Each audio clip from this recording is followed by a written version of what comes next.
আবার এবারে আপনি প্রার্থী হলেন, আমরা বিপরীত প্রার্থী আবার সৌমিত্র খান, কতটা কঠিন মনে হয়? দেখুন, ওনার চরিত্র সম্বন্ধে কথা বলা মানে না নিজেকে বড্ড রুচিহীন মনে হয়।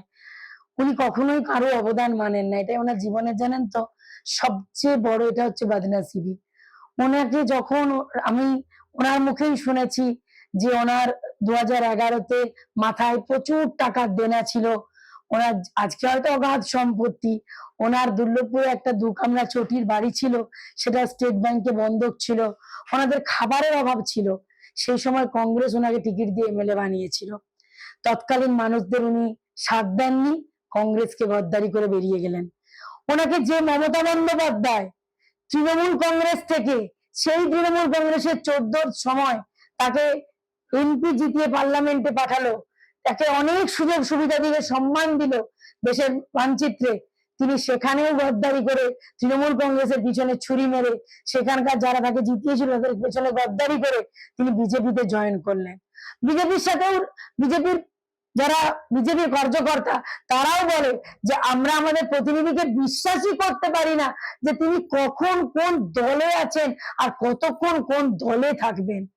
তাহলে একটা জিনিস বলুন, স্ত্রী হিসাবে তো বঞ্চনার শিকার, বেইমানির শিকার হয়েইছি, বিষ্ণুপুর লোকসভার জনগণের সাথে কেন এই বঞ্চনা?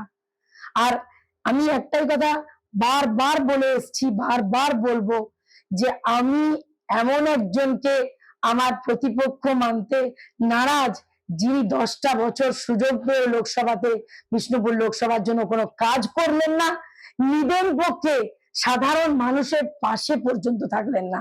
তাই এরকম একজন আমার প্রতিপক্ষ হতে পারে না। আমার প্রতিপক্ষ আমি সেরকম একজন হলে ভয় পেতাম যদি জানতাম যে 10 বছরে উনি প্রচুর উন্নয়ন করেছেন, মানুষের পাশে থেকেছেন। আর আমি মানুষের পাশে সবসময় থাকি, নিজের জীবনের শখ আহ্লাদ সব বিসর্জন দিয়ে দিয়েছি, বিষ্ণুপুর লোকসভার মানুষের জন্য এই জীবনকে উৎসর্গ করে দিয়েছি। তারা আমাকে সুযোগ দিক, কাজে লাগা। 2019-এ আপনি ভোট চেয়েছিলেন বিজেপির, 2024-এ ভোট চাইছেন তৃণমূল। আপনি মানুষের বাড়ি বাড়ি যাচ্ছেন, কি বলছেন বা কি আশা রাখছেন? 2019-এ ভোট চেয়েছিলাম একজন স্ত্রীর কর্তব্য করে, দলটা সেখানে সেকেন্ডারি ছিল, আমার স্ত্রীর কর্তব্যটাই ছিল প্রাইমারি। আর আজকে যে লড়াইটা, এটা ন্যায়ের লড়াই, এটা ধর্মযুদ্ধের লড়াই, এটা একটা নারীর লড়াই। আর আমি বিশ্বাস করি মহিষাসুরকে বধ করতে মহিষাসুর মর্দিনীর আগমন ঘটেছিল। আমি একটা সাধারণ নারী, আর আমি তাকে মহিষাসুর বলে তার দরও বাড়াবো না। শেষ কথা সময় বলবে। লড়াই কতটা কঠিন বলে আপনার কাছে মনে হয়? আমি লড়াইকে কোনো কঠিন মনে করছি না। আমি একটাই কঠিন জিনিস মনে করছি যে আমি 24 ঘন্টা সময় আমার কম পড়ে যাচ্ছে। আমি বিষ্ণুপুর লোকসভার প্রত্যেকটি বুথে পৌঁছতে চাই মানুষের কাছে, মেয়েদের কাছে। আর একজন নারী তো মেয়েদের কাছে গেলে বড্ড মন খুশি হয়ে যায়, ওরা না ছাড়তে চায় না জানেন। আমাকে বলে দিদি একটু বসো গল্প করি দিদি। আবার মেয়েদের তো জানেন মেয়েদের সাজ গোজ এসবের দিকে নজর থাকে। আমার খালি মনে হয় আমি কতটা সময় দিতে পারবো, আমার কাছে এটাই সবচেয়ে বড় লড়াই, কঠিন চ্যালেঞ্জ মনে হচ্ছে। এই যেহেতু ভোট ডিক্লেয়ার হয়ে গেছে বলতে পারেন, প্রার্থী ডিক্লেয়ার হয়ে গেছে, সময়টা বড় কম। উল্টো দিকে প্রতিপক্ষকে নিয়ে আমি কোনোদিনই ভাবিত ছিলাম না, আজও নেই। হাতিয়ার একটাই জিনিস থাকছে, সুজাতা 24 ঘন্টা সার্ভিস দিতে চায় আপনাদেরকে, 24x7 সার্ভিস। अगर चाहते हैं तो सुजाता को वोट देना है। জিতের ব্যাপারে কতটা নিশ্চিত? মানুষের পাশে থেকেছি। তৃণমূল কংগ্রেস, মমতা বন্দ্যোপাধ্যায়, অভিষেক বন্দ্যোপাধ্যায় মানুষের জন্য কাজ করে চলেছে, মহিলাদের জন্য কাজ করে চলেছে। আর জঙ্গলমহলের লোক দেখছেন না খেতে পেয়ে কেউ ঘুমোয় না। আজ আমি একটা শিডিউল কাস্ট পরিবারের মেয়ে, আমাদের সমাজের মেয়েরা সুযোগ পায় না, দল সুযোগ দিয়েছে। আজ আদিবাসীরা কেউ না খেয়ে মরে না, আজকে কৃষক আত্মহত্যা করে না। এরকম যদি শান্তি সুস্থির বাংলা চান এবং শান্তির ভারতবর্ষ চান, তাহলে কিন্তু তৃণমূল কংগ্রেসকেই ভোট দিতে হবে, কোনো সাম্প্রদায়িক সরকারকে নয়।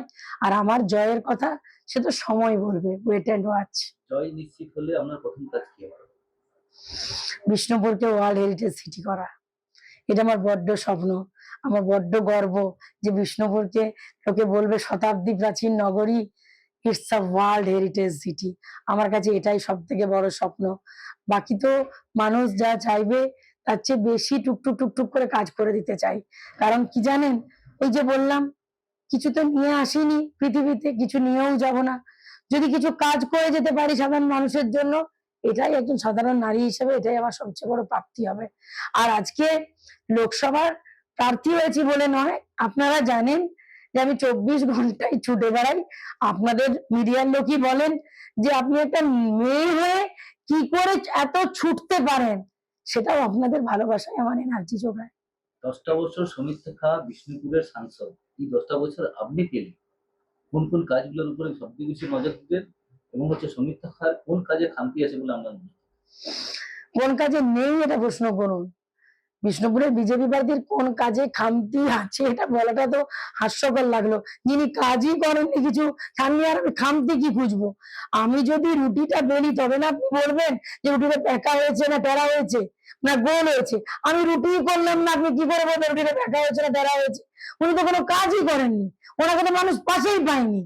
আমি তো সব থেকে বড় এটাই চাইবো যে বিষ্ণুপুরের মানুষের যে যে প্রয়োজনগুলো, মিনিমাম নিডস একজন লোকসভার প্রতিনিধির কাছে, আমি সেইগুলো মানুষ যখন আমার কাছে বলবে, আমি যখন সেই দাবি দেওয়া শুনবো কাছ থেকে, মানে এখন বর্তমানে, কারণ বিষ্ণুপুরের মানুষেরা যে এমপির কাছ থেকে কিচ্ছু পায়নি, বিশ্বাস করুন। আমি তো একজন বিষ্ণুপুরের ভোটার, বিষ্ণুপুরের জনগণ, আমি জনগণ হিসাবে বলছি, তারপরে বিপক্ষ প্রতিপক্ষ যাই হোক। তাই আমার একটাই কথা বলবো যে বিষ্ণুপুরের জনগণ, আপনারা নিজেদের যদি বাঁচাতে চান তাহলে ভুল করেও বিজেপির প্রার্থীকে একটি ভোটও দেবেন না। আর তাদের সহোদর সিপিএম, কংগ্রেস বা আরো কোনো দল থাকতে পারে, তাদেরকেও ভোটটি দিয়ে আপনাদের মহামূল্যবান ভোটটি নষ্ট করবেন না। একটাবার এই মেয়েটাকে সুযোগটা দিয়েই দেখুন না। তৃণমূল কংগ্রেসের প্রতিনিধি সুজাতা মণ্ডলকে একটাবার সুযোগ দিয়ে দেখুন। আমি কথা দিচ্ছি, বিষ্ণুপুর লোকসভার মানুষ বলতে বাধ্য হবে যে একটা ঘরের মেয়েকে আমরা এমপি হিসেবে নয়, আমরা এমপি কে ঘরের মেয়ে হিসেবে পেয়েছি। দ্য সহজ পাঠ, সহজ কথা, সঠিক তথ্য।